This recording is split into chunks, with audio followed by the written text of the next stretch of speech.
introduction, let me thank all of you for coming out today. I am here for two reasons.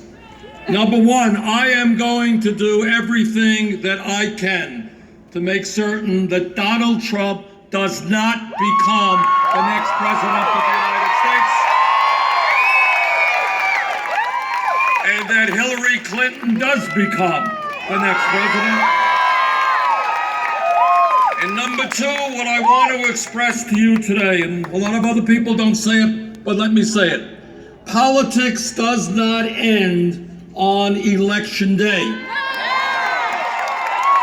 And what that means is we've got to elect Hillary Clinton on November 8th. On November 9th, we have got to work to transform this country. And you can do it. You can do it. Politics is not easy, but when millions of people stand together and demand a government that represents all of us and not just the billionaire class, there is nothing that we cannot accomplish. This is not Vermont weather, I gotta tell you. All right. So number one, I don't have to give a long speech as to why Donald Trump must never become president of this country. It is not only his objectification of women, it is not only his boasting of assaulting women, it is a history which is not only sexist, but racist and is xenophobic as well.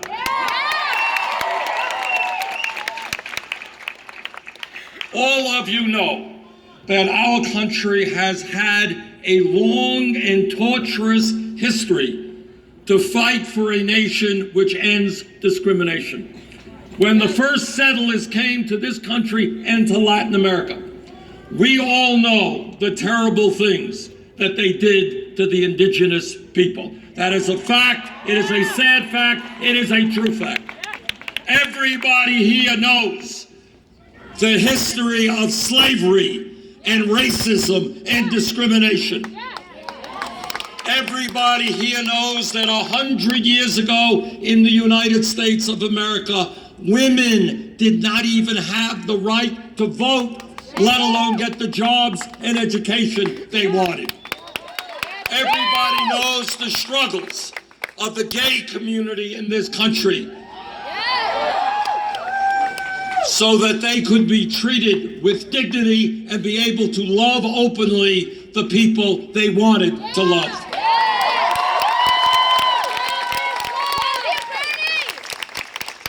And all of those struggles to fight for dignity for all, to break down discrimination, required an enormous amount of work. And people struggled, and people went to jail, and people were beaten in order to create a less discriminatory society. We will not elect a president who is trying to divide us up.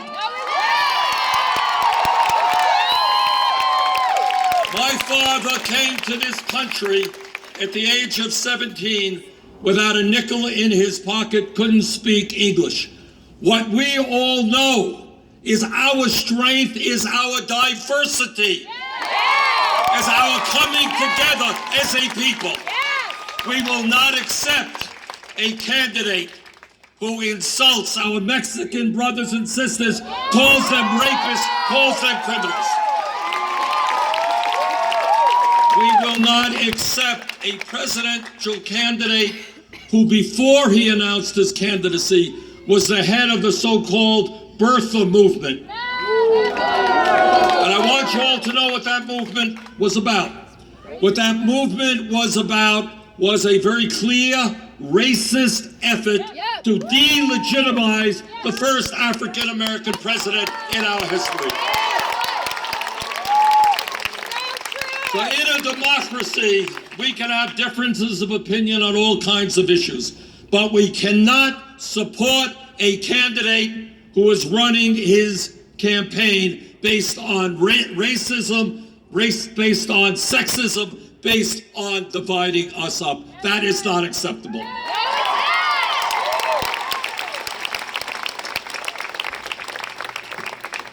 But politics, despite what some in the media may think, is not a personality contest. This is not a soap opera. This is not a beauty contest. This is not a football game. What politics is supposed to be about is which candidates best represent the interests of the middle class and working families of this country. This campaign is not about Donald Trump or Hillary Clinton. It is about you, your families, and the future of this country. And I think that if anyone takes an objective look and an analysis of the major issues facing our country, you will find without the shadow of a doubt that Hillary Clinton by far is the superior candidate. Let me start with an issue where there's a very clear difference of opinion between Secretary Clinton and Mr. Trump. To my mind, the major crisis facing our country is a very strong movement toward oligarchy. You know what I mean by oligarchy? What I mean is that we are moving toward an economic and political system in which a handful of billionaires control this nation. At a time when we have more income and wealth inequality than any other major nation on earth, the billionaire class is saying, well, yes, we do own the economy. Yeah, we're getting much richer while most other people are getting poorer. That's not enough. We want to own the United States government and state governments all over this country. And as a result of this disastrous Supreme Court decision on Citizens United, that is exactly what they are trying to do. Hillary Clinton has said, and I just met with her a couple of weeks ago, and she told me to tell you that within the first 100 days of her administration, she will introduce a constitutional amendment to overturn Citizens United.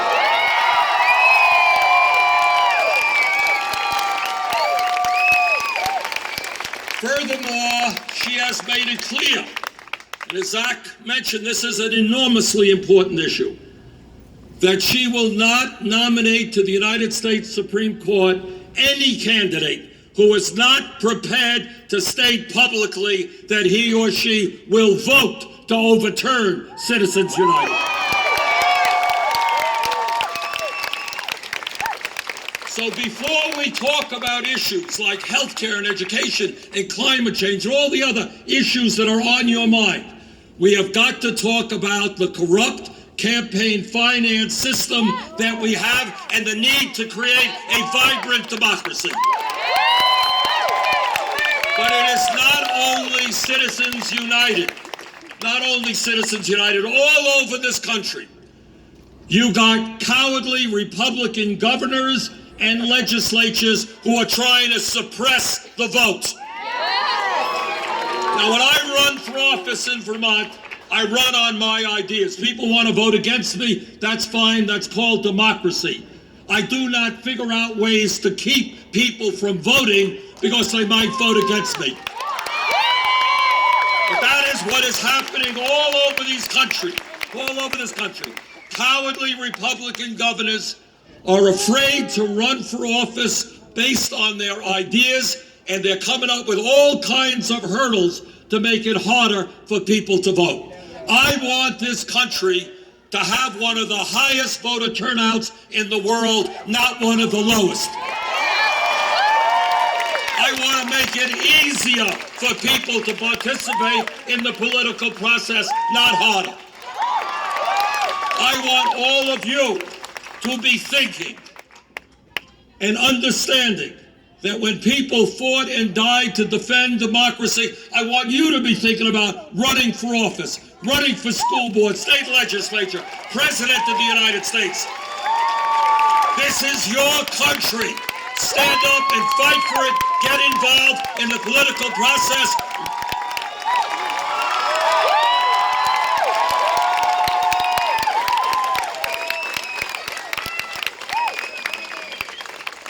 Now, I've been running all over this country for the last year and a half talking about, among many other things, a broken tax system. An unfair tax system which benefits the wealthy. Well, in one day, Donald Trump did more to educate the American people about how corrupt our tax system is than I did in a year and a half. Donald, thank you very much.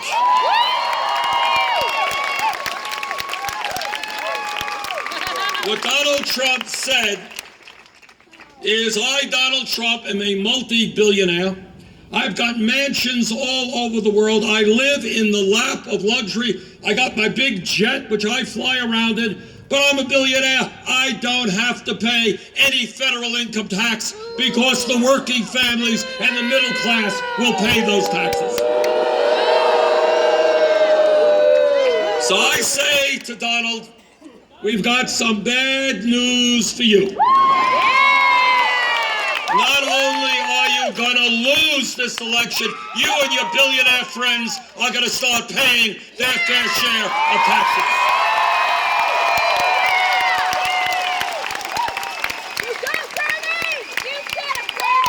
Hillary Clinton and I and you understand that it is absurd that not only are billionaires not paying their fair share of taxes, we have large multinational corporations making billions a year in profit, stashing their profits in the Cayman Islands, Bermuda, and other tax havens. We are going to make them start paying their fair share of taxes. Now, when my Republican colleagues in the Senate talk about the economy, we've got to forgive them a little bit because they suffer from a very serious illness. And unlike Donald Trump, we do not make fun of people who have disabilities. So they have this illness, it's called amnesia. You don't know what amnesia is? Amnesia is an illness which affects your memory. You can't remember certain things. And apparently, none of my Republican colleagues can remember what this economy looked like 8 years ago today. 8 years ago today. 8 years ago today, after 8 years of Bush's trickle-down economics, we were losing 800,000 jobs a month. Worse than at any time since the Great Depression of the 1930s. Now, my Republican colleagues say, well, we're only growing 250,000 jobs a month now. Not good enough. Well, maybe it's not, but it's a hell of a lot better than losing 800,000 jobs a month. My Republican colleagues always worry about the deficit. Deficit is an important issue. But they forget to tell the American people that in Bush's last year, we ran up a $1.4 trillion deficit, the biggest deficit in the history of America. And by the way, they also forget to mention that after 8 years of trickle-down economics, the world's financial system was on the verge of collapse. So we are not going back to trickle-down economics, to tax breaks for billionaires, and cuts in programs for working families. We're going forward, not backwards.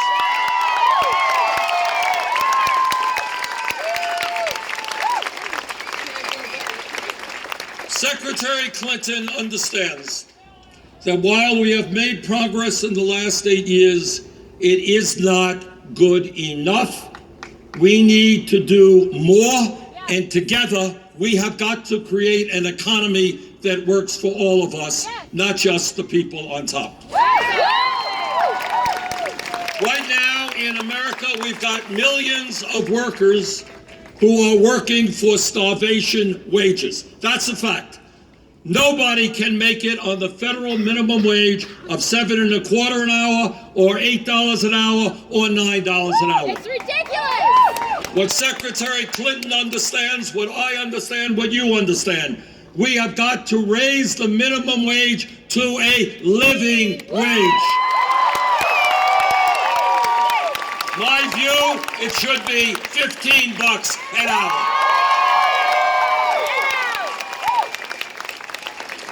Number two, in the year 2016, we should not be discussing the fact that women make 79 cents on the dollar compared to men. Secretary Clinton and I and you believe the time is long overdue for pay equity for women workers.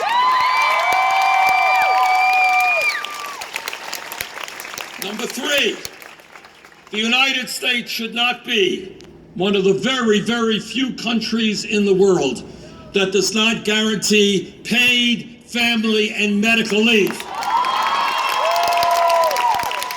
When a woman gives birth to a beautiful baby in New Mexico or in Vermont, she has the right to stay home with that baby, not be forced to go back to work.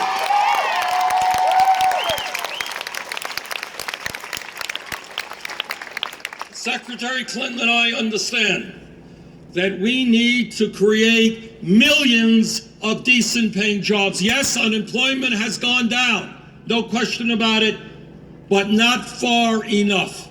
In my view, in Secretary Clinton's view, we need to be hiring teachers, not firing teachers.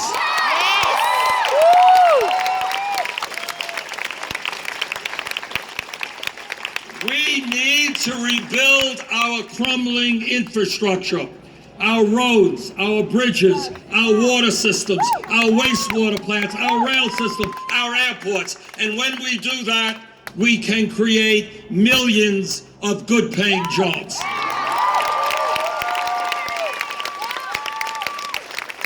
Now, during the primary campaign, Secretary Clinton focused on higher education in one way, and I did in another way. And we came together after the campaign with the following position. We understand that in a highly competitive global economy, we need the best educated workforce in the world. Yes! That in America, we need to be encouraging people to get a good education, not discouraging them. That it is absolutely insane and unfair that hundreds of thousands of bright young people in Vermont, in New Mexico, who have the qualifications, who have done well in high school, are unable to go to college for one reason and one reason alone: their families lack the money. And we also know that many people who have left school deeply in debt. So this is what we are going to fight for, and with your help, we're going to bring about. We have agreed that public colleges and universities should be tuition-free to the middle class of this country.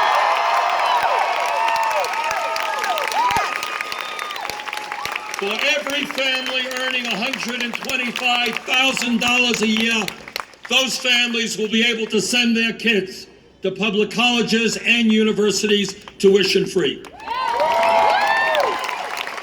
Now, I want you to think about what that means. It not only means, obviously, that people are going to be leaving school with much less debt or no debt at all, but this is what it also means. I grew up in a family, didn't have a lot of money. My dad dropped out of high school at 16. My mother never went to college. And that's the story of millions of families in America. And we have today all over this country children who are growing up in low-income families whose parents never went to college. And when they look at the future, they do not in a million years think that they will ever be able to go to college and make it into the middle class. When we say to those children and their parents, and their teachers that if those boys and girls study hard and do well in school, regardless of the income of those families, yes, those kids are going to make it to the University of New Mexico. That is revolutionary. That transforms education. How many people here are dealing with student debt? Raise your hand, please. What kind of interest rates do you have? What do you got? How much? 11? 13%. What Secretary Clinton and I understand, that at a time when you can go out and buy a new car at 1 or 2% interest rates, when you can refinance your home at 3 or 4%, it is insane and unfair to be paying 9, 10, 11% interest rates on your student debt. So what we believe is that everybody in this country who has student debt, among other things, should be able to refinance that debt at the lowest interest rates they can find. And there's something else that we believe in, which is extremely important. I have been active over the years in expanding a program called the National Health Service Corps. Most people don't know what it's about.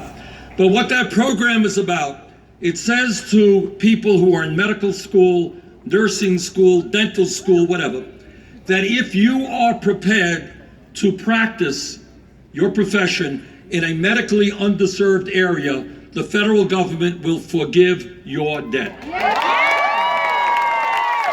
Now, this country is in desperate need of great teachers, of great child care workers, of people who are going to get involved in law enforcement. We need great people entering public service. And in my view, if you are prepared to do that, the government should be prepared to forgive your debt.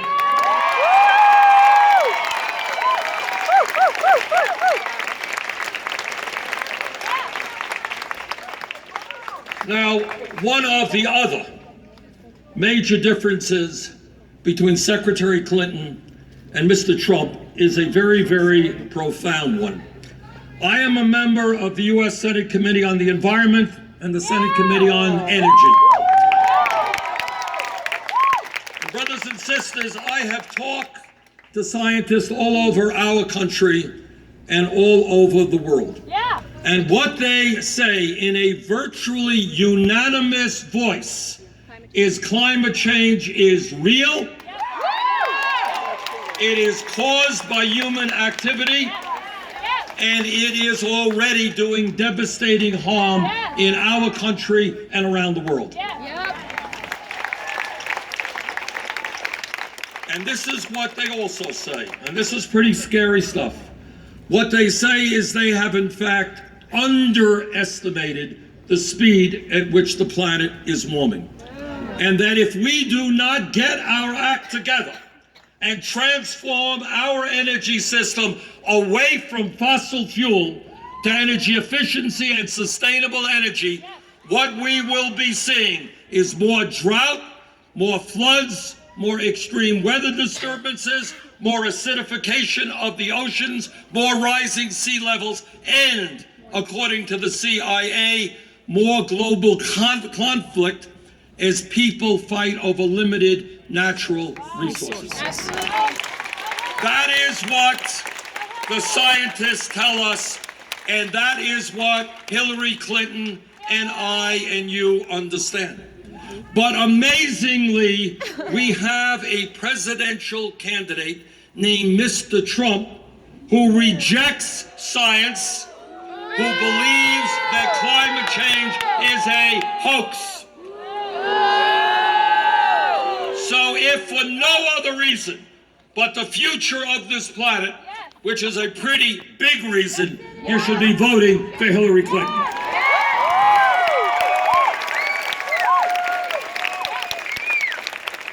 At a time when 28 million Americans have no health insurance, and even more are underinsured with high deductibles and high copayments. At a time when we pay the highest prices in the world for prescription drugs and the pharmaceutical industry is ripping us off every single day, Mr. Trump has a brilliant idea. And obviously it's brilliant because it comes from Mr. Trump, who we all know is a genius. And his brilliant idea is to throw 20 million Americans off of health insurance by ending the Affordable Care Act. Hillary Clinton has a different idea. And her idea is that we should double funding for community health centers, which will make primary health care and dental care and mental health counseling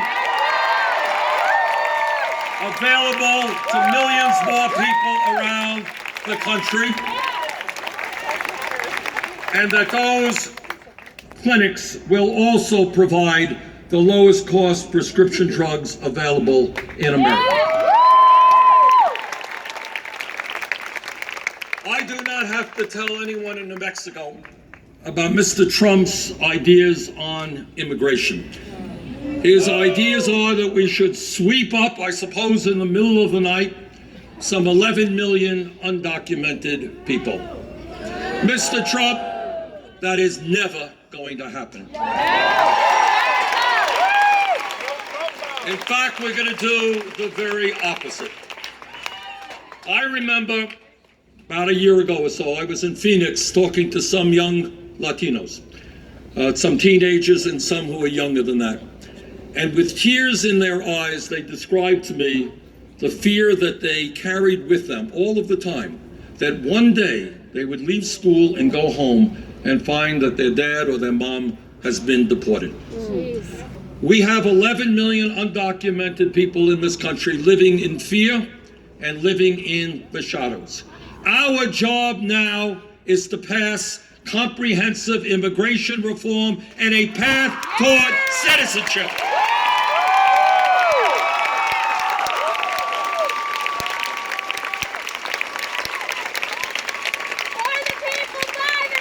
And there's another issue that we have got to deal with.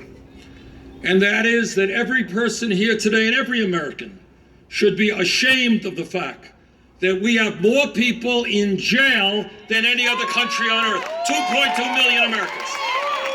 We are spending $80 billion a year at the local, state, and federal level, locking up 2.2 million fellow Americans. Hillary Clinton understands, and I understand, that for our young people, it makes so much more sense to be investing in jobs and education rather than jails or incarceration.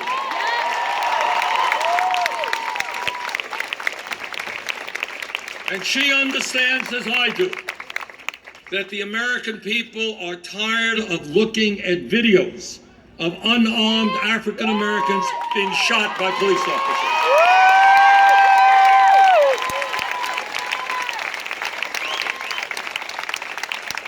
She knows, I know, and you know that we need real police department reform all across this country. Now, I was a mayor for 8 years, and I worked closely with my police department in Burlington, Vermont, and I work with police all over the country. And the average police officer is hardworking, is honest, and has to do an enormously difficult job. Not easy being a cop today. But like any other public official, when a police officer breaks the law, that officer must be held accountable.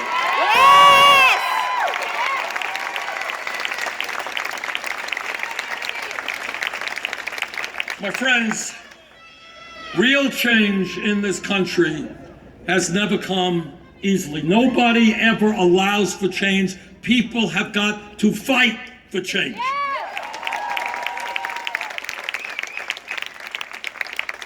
And in my view, the great struggle that we have in front of us right now is taking on the greed and recklessness of Wall Street, of the drug companies, of the fossil fuel industry, of corporate America and of telling them that this country belongs to all of us and not just a handful of multinational corporations. And that's not going to be an easy fight. And that's not going to be an easy fight because these people have unlimited money and unlimited power. But what I believe is when we stand together, when we do not allow Trump and his friends to divide us up, when we come together as black and white and Latino, as Asian American, Native American, gay and straight, people born in this country, people coming from other countries, when we stand together, yeah, we can take on the billionaire class and create an economy that works for all of us.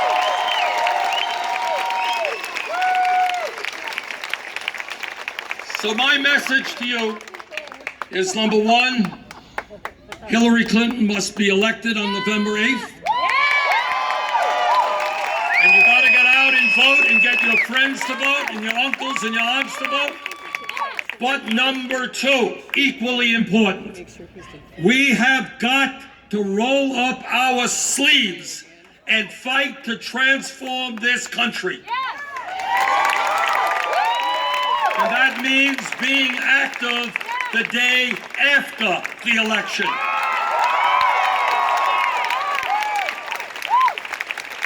This is the wealthiest country in the history of the world. And it is not acceptable that the vast majority of that wealth rests with the 1%. We can do better. We must do better. Let's go forward and transform this country. Thank you.